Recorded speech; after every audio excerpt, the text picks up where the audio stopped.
Hello, everybody, and welcome to another episode of Lucas and Mason No Hoops. Today's video is going to be focused on the draft that just happened a couple days ago. Of course, a very exciting day in the basketball world where new young stars are able to go to their teams and see what kind of difference they can make. Of course, they get a preview of their difference possibility in the summer league. But everybody's excited for the future. Of course, there have been some very historic draft classes, such as the 2003 one, the 1996 one, the 2011 one. So, of course, the NBA draft has great history, and we could be drafting or a team could be drafting the next big star, and that is the hype surrounding the draft. So, without further ado, let's get into this draft recap. All right, so let's get into these top three picks. First of all, the Atlanta Hawks selected Zachary Rizachet out of France with their first overall pick. The Wizards selected Alex Sarr with the second overall pick. And then rounding out the top three, the Rockets selected Reed Sheppard. Going into the next few picks, the Spurs selected Stephon Castle. And then maybe the headline of the draft, Rob Dillingham was traded. Now, Dillingham was traded to the Timberwolves, which is a very interesting pick there. Of course, we have heard a lot of interesting headlines regarding Rob Dillingham and Anthony Edwards being a great duo this upcoming season. Of course, Rob Dillingham known for his shiftiness with the dribble. Zach Edey, Purdue big man, climbs to number 9. And Matas Buzelis falls to number 11. He was projected to go higher than number 11, but he has fallen to number 11. And my partner Lucas, a very big Providence College fan, of course, had to include the Kings select Devin Carter at number 13.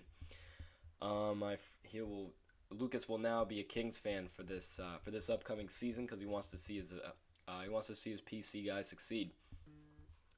So very interesting headlines here from this draft. Let's dive a little deeper here into these picks. So let's go through picks number 15 through 30. Of course, Dalton Knecht falls to Lakers at number 17. Many people feel that the Lakers had the steal of the draft, getting Dalton Knecht. The Suns and the Nuggets complete a trade. The Nuggets end up with the 22nd pick, Darren Holmes II. The Timberwolves get Terrence Shannon Jr. at number 27. And then the Jazz, Isaiah Collier at number 29. He was projected to go a little higher than 29, and so the Jazz might have gotten a steal there. Now let's talk about some of the trades that happened during the draft. Denny Advia traded to the Trailblazers. The Wizards received Malcolm Brogdon and the 14th pick for that. Malcolm Brogdon's been passed around since the Celtics move. He's been with the Pacers, of course, before the Celtics. Then he went to the Celtics for that 1 year, got traded to the Trailblazers, and now will be with the Wizards for at least a season. In that trade, the Wizards also got a future first-round pick and 2 second-round picks. And the Trailblazers got Denny Avdia. Avdia averaged 14.7 points per game with 7.2 boards per game for the Wizards last season. A solid player. He might be able to make a difference over there in Portland. And Avdia is currently on a 4-year, $55 million deal.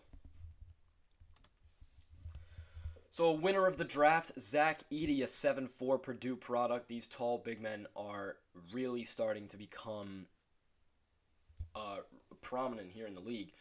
He joins a team in which he can start immediately. Of course, he got drafted to Memphis. The proposed starters / the bench pieces.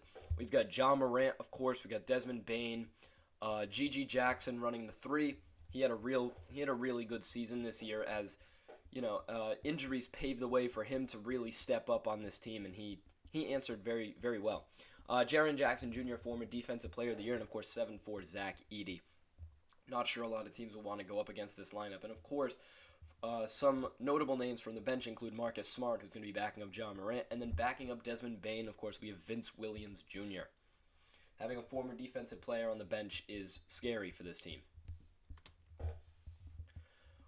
Former Defensive Player of the Year, excuse me. As a team, the winner of the draft is the Phoenix Suns. I mean, they originally slotted at number 22. Phoenix dealt with Denver and obtained Ryan Dunn and more draft assets in the process. The Suns surprised teams. They were able to, at their very relatively low pick, they were able to get a lot for what they were what they were positioned at, and yeah, the Suns had a very good draft.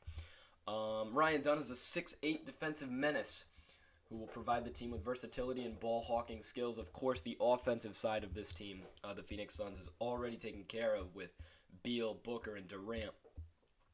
Barring what Durant does this offseason and what Booker does this offseason and even what Beal does this offseason.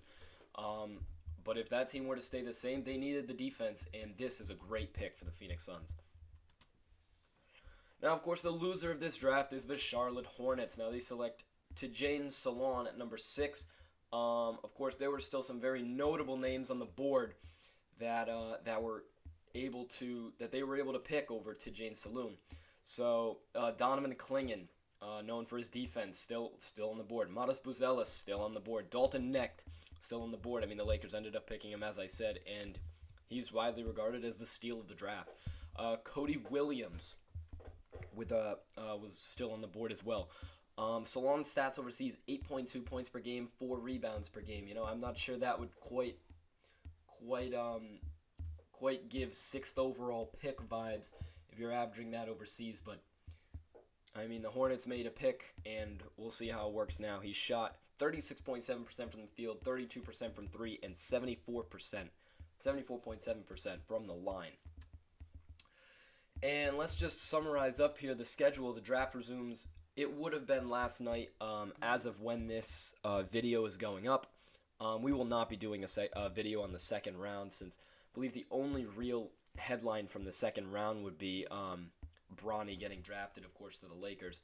And teams are able to sign undrafted players following the conclusion of the draft.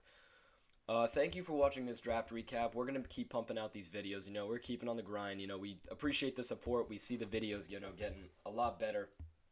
And, you know, we're just progressing. You know, we're learning different things as we keep going. You know, I'm learning different things. But this has been a really fun process, and we hope to see you guys more in the future. You know, of course, comment with ideas for videos. Comment with ideas of stuff that you'd like to see. And, yeah, I'll see you in the next one.